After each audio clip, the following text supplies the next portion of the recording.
अवधूत चिंतन श्री गुरुदेव दत्त श्री स्वामी समर्थ।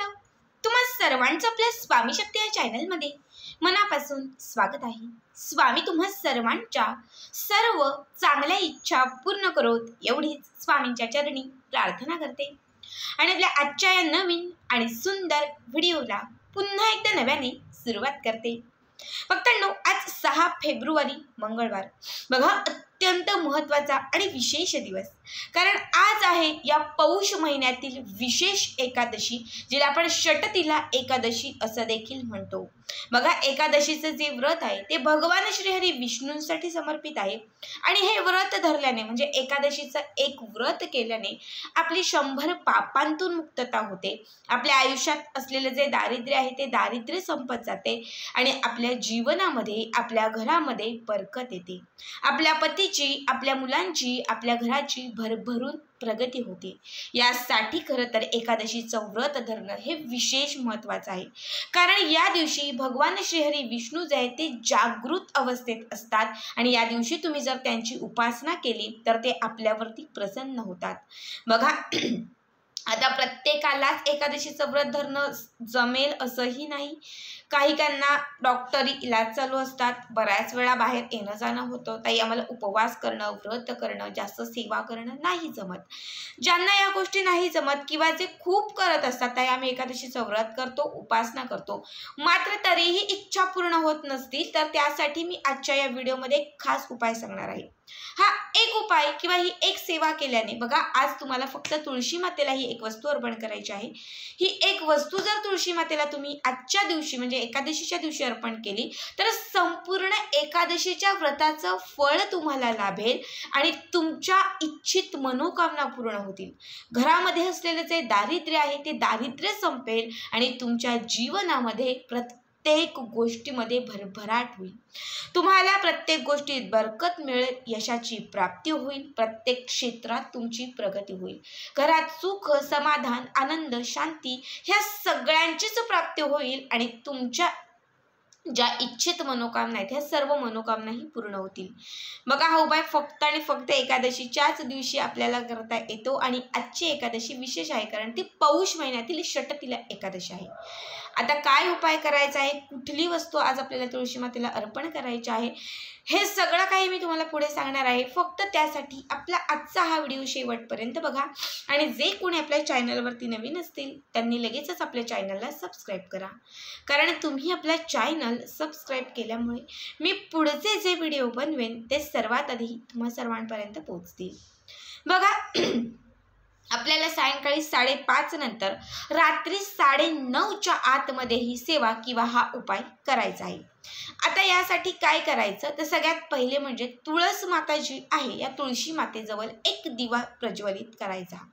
दिवा जो आहे तो शक्यतो आज तुपाचाच दिवा लावा। खरं तर सायंकाळी दररोज तुपाचा दिवा लावल्याने आपल्या घरामध्ये, आपल्या जीवनामध्ये सुख, समाधान, आनंद येतं, आपल्या घरामध्ये ऐश्वर्याची प्राप्ती होते, लक्ष्मीची अखंडित कृपा राहते, ज्यामुळे घरात किंवा आयुष्यात असलेले जे दारिद्र्य आहे ते संपत जाते। पण आता प्रत्येकाला तुपाचाच दिवा लावणं शक्य नसतं, कारण तूप खायला मिळत नाही, ताई तुपाचा दिवा कुठून लावणार। पण जेव्हा विशेष दिवस असतात ना, या दिवशी तरी आपण जर हे केलं, या दिवशी जरी आपण तुळशीच्या समोर तुपाचा दिवा लावला तरीही खूप लाभ होतो। बघा, आज एकादशी आहे, शक्यतो तुपाचाच दिवा लावा, नसेलच तर मग तेल टाका। दिव्यामध्ये 2 वातींची करून एक वात घालायची आहे, चिमूटभर हळद घालायची आहे, थोडंसं तुम्हाला याच्यामध्ये थोडीशी हळद, एक चिमूटभर हळद आणि तुम्हाला 2 अख्ख्या लवंगा घालायच्या आहेत। हे करून झालं की त्यानंतर हा जो दिवा आहे हा प्रज्वलित करायचा आहे। दिव्याची जी ज्योत म्हणजे जी वात आहे ती ईशान्य किंवा पूर्व दिशेला असली पाहिजे, अशा पद्धतीने हा दिवा तुम्हाला तुळशी समोर ठेवून द्यायचा आहे। ईशान्य किंवा पूर्व दिशा ही माता लक्ष्मीची दिशा समजली जाते आणि या दिशेला दिवा लावल्याने लक्ष्मी तुमच्याकडे खेचली जाते। घरातही, देवघरातही कुठल्याही पूजेमध्ये दिवा लावत असताना ही गोष्ट लक्षात ठेवा, दिवा लावाल तर तो ईशान्य किंवा पूर्व दिशेला त्याची ज्योत असेल असाच लावा। गोल जेव्हा दिवा लावतो त्याची वात गोल असते, पण ती ब्रह्मांडाकडे असते, त्यामुळे काही काळजी नाही, ठीक आहे। हे करून झालं की त्यानंतर काय करायचं, एक छोटीशी प्लेट, एक छोटीशी वाटी घ्यायची आहे। या वाटीमध्ये तुम्हाला 2 ते 3 चिमूटभर हळद घालायची आहे, थोडीशी मुगाची डाळ, बघा पिवळ्या रंगाची जी मुगाची डाळ असते ती पिवळ्या रंगाची मुगाची डाळ घालायची आहे. यामध्ये पांढरे जे तीळ असतात ते तीळ घालायचे आहेत. थोडंसं गंगाजल घालायचं आहे. जर तुमच्याकडे केशर असेल तर आवर्जून केशराच्या 2 ते 4 काड्या याच्यामध्ये घालायच्या आहेत. आणि त्यासोबत तुम्हाला याच्यामध्ये थोडीशी चंदन पावडर किंवा ओलं चंदन जे असतं ते टाकलं तरीही चालेल. हे सगळं मिक्स करून याची जाडसर अशी पेस्ट बनवायची आहे. ठीक आहे, थोडीशी अशी पेस्ट म्हणजे जसं आपण उंबरठ्याला हळदीचं लेपन करताना जसं पेस्ट बनवतो तसंच ही पेस्ट तुम्हाला तुळशी मातेच्या खोडाला लावून घ्यायची आहे.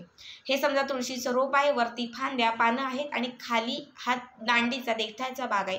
तर दांडीला देठाला तुम्हाला ही पेस्ट हळदीची पेस्ट जे आहे ती लावून घ्यायची आहे.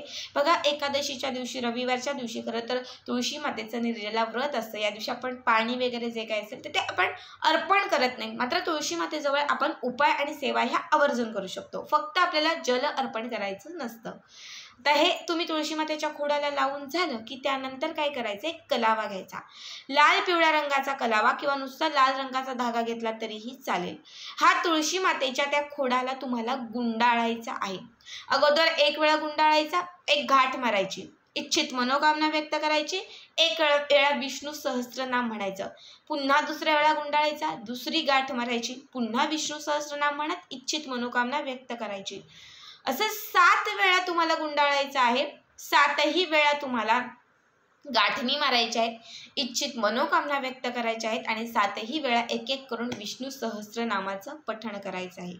ठीक आहे, हे करून झालं की त्यानंतर एक उदबत्ती अगरबत्ती तुळशी मातेला ओवाळायची आणि ती अगरबत्ती देखील तिथे बाजूला लावून द्यायची. यानंतर हा जो दिवा आहे हा दिवा रात्रभर आपल्याला पेटताच ठेवायचा आहे. समजा बाहेर तुळस असेल तर रात्रभर पेटणं शक्य नसतं कारण हवा वगैरे येते. प्रयत्न करा, नसेलच शक्य 2 ते 4 तास पेटला तुम्ही झोपेपर्यंत तरीही खूप आहे. ठीक आहे, आता दुसऱ्या दिवशी काय करायचं तर बघा दुसऱ्या दिवशी पुन्हा सायंकाळच्याच वेळी तुळशी मातेजवळ पुन्हा एक दिवा प्रज्वलित करायचा आहे. दिव्यामध्ये पुन्हा एक वात घालायची आहे, 2 लवंगा घालून चिमूटभर हळद घालायची आहे. त्यानंतर आपण जे तुळशी मातेला कलावा बांधलेला आहे त्याची एक गाठ सोडायची. आपण काय केलेलं आहे, एकादशीच्या दिवशी 7 गाठी मारलेल्या आहेत, पण दुसऱ्या दिवसापासून एक एक गाठ सोडत जायची आहे. ठीक आहे, दुसऱ्या दिवशी एक गाठ सोडायची, विष्णू सहस्त्रनामाचं पठण करायचं, इच्छित मनोकामना व्यक्त करायची. दुसऱ्या दिवशी पुन्हा एकदा ती गाठ सोडायची, तिसऱ्या दिवशी पुन्हा गाठ, अशी बघा. म्हणजे समजा मी एकादशीच्या दिवशी हे सुरू केलं, एकादशीपासून 7 दिवस तुम्हाला हे करायचं आहे कारण 7 दिवस आपण ह्या गाठणी आहे ते एक एक गाठणी सोडत जाणार आहोत.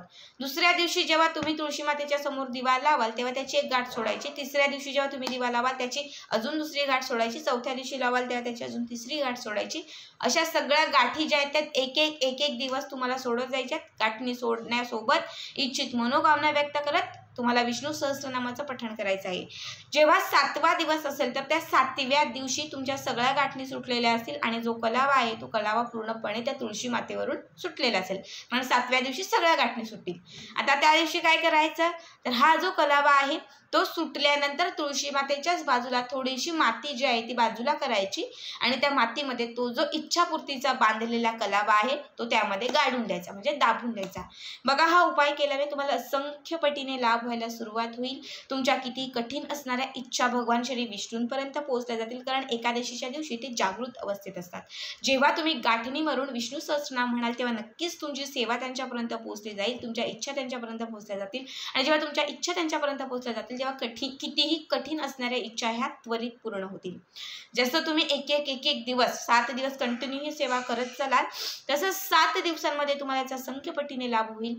इच्छा पूर्ण होण्यासोबत घरामध्ये सुख समृद्धी यायला लागेल. घरामध्ये असलेली जी भांडणं कलह असतील ती कुठेतरी थांबतील. घरामध्ये माता लक्ष्मीची कृपा प्राप्त होईल, घरात बरकत येईल. बघा अत्यंत साधा आणि सोपा उपाय आहे. फक्त सलग 7 दिवस जर श्रद्धेने आणि मनापासून हा उपाय केला तर नक्कीच तुमच्या आयुष्यामध्ये याचा असंख्य पटीने तुम्हाला लाभ होईल. तर आजचा हा उपाय कसा वाटला कमेंट करा आणि पुढचे व्हिडिओ पाहण्यासाठी चॅनलला सबस्क्राईब करा. श्री स्वामी समर्थ. जय जय स्वामी समर्थ.